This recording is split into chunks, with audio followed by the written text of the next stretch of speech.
And you talk about that non-sanctioned matchup with Sami Zayn, and did Kevin Owens maybe know and tried to just be like, hey, listen, I know what it is, and I might as well just go out in a blaze of glory. But he came into the ring apologizing, and this is what a great guy Kevin Owens is. He's sorry because, A, he can't get in the ring with Randy Orton, and kind of letting the fans down too. And I mean, this timing, it's never an ideal time to be out with an injury, a neck injury, a career-threatening injury, because you don't know if that was your, if your last match was, if you had just had your last match.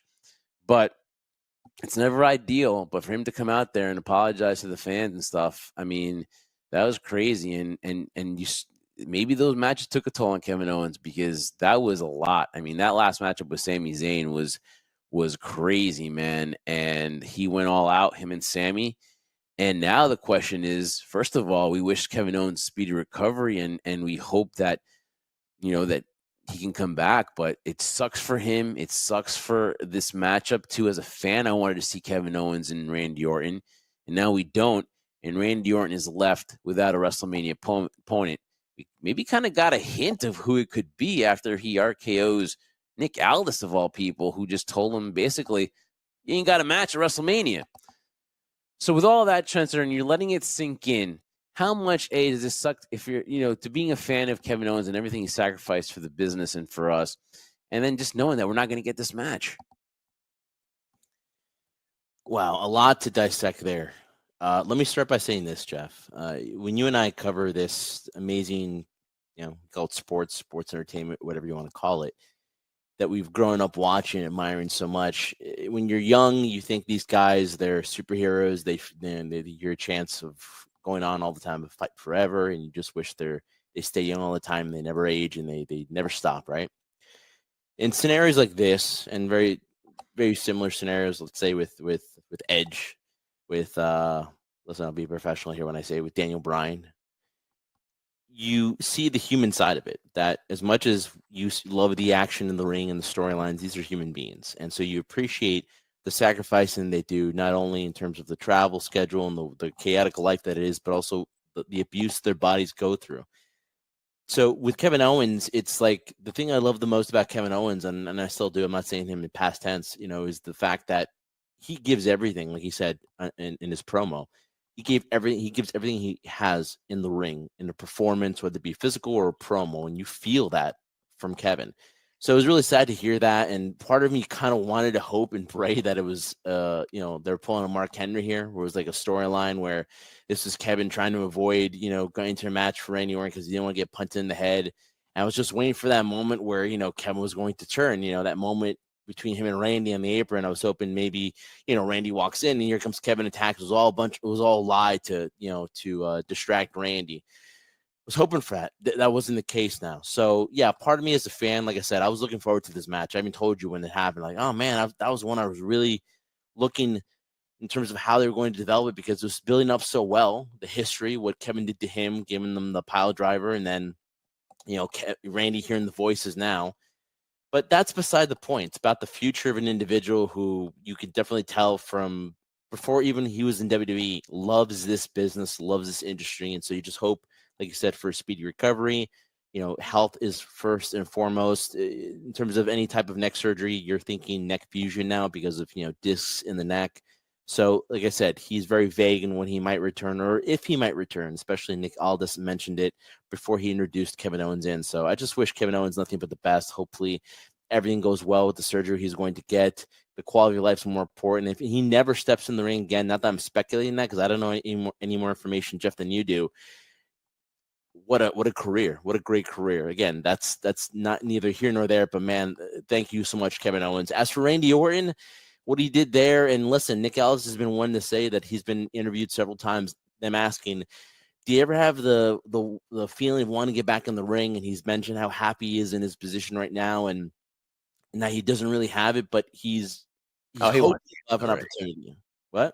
He wants to get in the ring. I mean, he obviously when he signed he's mentioned in interviews before, like it's an easy gig. Yeah. You're there. You're not abusing your body. You're not on the road. Yeah, there's no doubt he wants to get in the ring. When is that moment? Could this be it? We'll see, man. It'd be kind of cool to see Aldis in the ring again. the WrestleMania moment here for Nick Aldis if he gets the opportunity. But again, let me just go back to saying that, seeing Kevin Owens there, and he's the ultimate fan because I love the way how whoever he was rivaling with, he'd get the T-shirt or something related to their rivalry, to their feud. Like he had the Cody Rhodes one, he had the Dusty Rhodes, and today, man, to see him with the Bret Hart jacket. And just to see a somber face. This is a dude that's just like loves this so much, and he's a good dude. And it's just, again, Kevin Owens, we just wish nothing but the best for you. And just want to say thank you, man, because and for that fan to pull whatever he said, you're a piece of shit.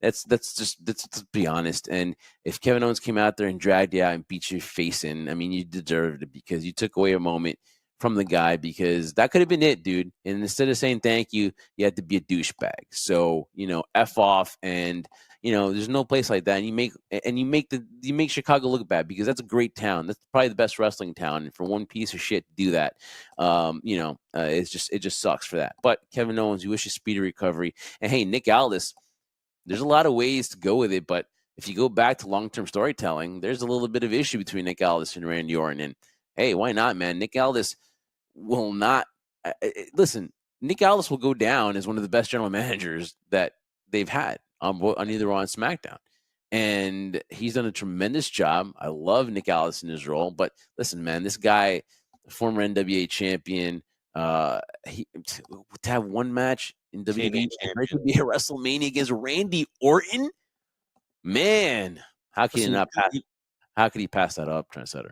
No, you're right about that. You couldn't script it a better way in terms of, yes, the unfortunate scenario, Kevin Owens is horrible, but to have an opportunity here to debut your first match in WWE at WrestleMania, again, we're speculating this. I'm just thinking that's the direction I might go in right now, because if I'm looking at the roster right now, it seems like a lot of stories are now set. We're 2 weeks away. Can you build a story going forward there? There's a possibility, and the RKO on Nick Aldis. And you talked about there is a little history between him and Randy when Nick first came in. Let's see. I'm hoping for the best here, because right now Randy needs an opponent. And I think that storyline is the only thing that would make sense in my opinion. And what a reward, too, for Nick Aldis, who's done an excellent job in that position from day one. His timing was great.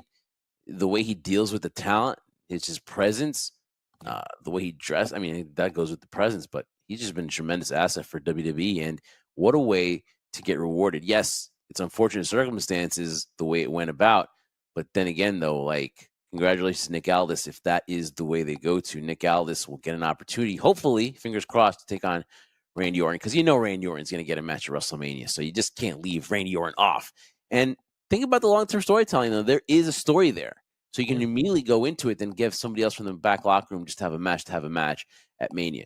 2 matches scheduled are set for WrestleMania. Naomi and Jade Cargill is official. Obviously, this has been stemming for a long time. We're talking about long-term storytelling. Naomi attacks Jade Cargill, and these run-ins of Jade Cargill coming trying to attack Naomi calling her out. To me, this is a great opportunity for Naomi in her heel position, because it just was not going as the babyface role. She's embraced it. She's doing a good job. And Jade Cargill, obviously, their intention was to give her a WrestleMania match. She had been away for a long time, and I think it was just getting her ready for this, because they have a lot invested in Jade. There's no doubt about it. Coming from AEW and just the look, everything that she has, obviously they're invested. They have an investment here in Jade. And to get her a singles match at WrestleMania, you're going to get a lot of women's matches here at WrestleMania. 3 from what I've seen, and for what I see here, and maybe 4. Maybe 5, but Jade Cargill and Naomi is set for WrestleMania. What are your thoughts on the build-up for this matchup, and do you think that this is a matchup that's going to deliver? Am I looking forward to it? No, because I was never a huge fan of the storyline they were going in. That was an excuse to get Jade off TV for whatever the reason was, right? And if this was long-term, Get it ready, I think, for Mania. Yeah, you gotta get ready for Mania. Do I think it's going to pay off? I do think it's going to pay off, though. Maybe not in the sense in terms of from a storyline standpoint, but I think it's going to pay off because if you're Jade, right, and you're going to get in the ring at WrestleMania, it's not a tag team situation now. Now all the eyes are on you. I'll give credit where credit is due, man. I don't know who would you want to be in the ring with someone from a veteran presence like Naomi, who is going to do everything she possibly can to make you look like $1 million. And that's just a credit to Naomi if that ends up happening. But I feel when you have her and Jade in there, they have some chemistry together, and I feel that it's just, again, I'm not buying into the whole scenario of her being attacked and being taken out and the betrayal of Bianca and all that stuff. There, that does really interest me, to be honest with you. But see, this is a scenario, and what a huge opportunity for Jade to shine in the hands of the help of Naomi doing that for her. So that I'm looking forward to, because You would say they have a lot invested in Jade. they do. And because she looks like $1 million, she looks like a star. She carries herself in that persona when you see her on TV. So, again, the biggest question mark has always been the wrestling. But again, when you put her with individuals like a Naomi at WrestleMania, I feel she's going to be taken care of. And in that respect, I think it will deliver. Jacob Fatu and Braun Strowman delivered.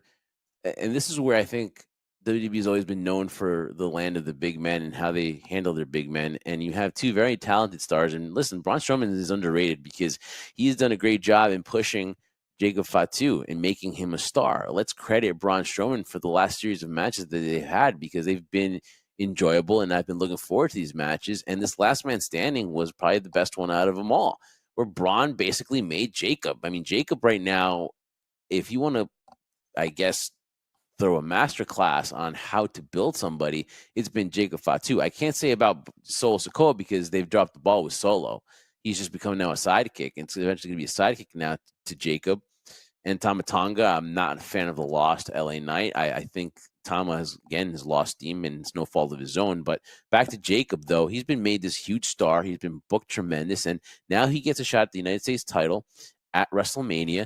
And this is, to me, a very good match. This is an underrated match here. LA Knight and Jacob Fatu is going to, I don't want to use the wrestling term of the IWC because now that's the main word now, but I think this is going to cook. I think this has the chance to be tremendous matchup because LA Knight has been put in a position where you're waiting for him to take that next step. When will that be? When will he get ready? And it seems like getting that U.S. Championship back has kind of elevated him a little bit.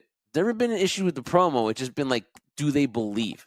Now the question is, Trendsetter going into Mania, and we're not going to predict now who's going to win, but do you believe the LA Knight can beat Jacob Fatu?